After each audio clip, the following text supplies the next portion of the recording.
Vice President ka India Ujadip Dhankar hakasin sajan kat nyoterik ume ula saya kajing ya senriem hapadeng ka operation sindur jong ka India bat kajing syak penyap jong Osama bin Laden haus nam arajar kat we haki shipa US hat Pakistan habakren hakawe kajing yalang udangkar ula kedau ya kajing yar tma jong ka US kabala jah ka arterik ume arjar kat we ha Pakistan ban penyap yu nong mikmat jong kajing tembor haka katwe tarik u September.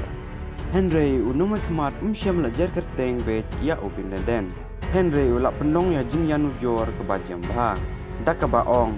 Uwe ulenok pertai balat temu bat mi bat pendep ya jing syak tembor. Haka katwe tarik u September hapok ke US. Bat lalek dak kisupai US rukun jo. Ula ong susu baka operation sendur. Kalak pen i jing tau temai haka pertai. Akajing ya kun persya ya kikam dak no kat badang pen ya kamen sim jong ajing suk kajing temu kala long ban nyar tma ya kileno ula ban ram Vice President ula batai ajing syak sembo jong ka India hak ki kendai teli ki jaka penroi jong ki leno kum kajing tembor ka bajeliu tam kabala juja syasilang put persya ya kileno hakasin ke banengkong ula penlong ya ajing nyar tma kibati kena syepo uput usam jong ka perthei haki jaka bak scam jong ka Jaish-i Muhammad bat ka laskar i Taiba uloong ba ya ka jing syak tembor la pendep dak ka bati kena hadu batang kileno i syak pendemsau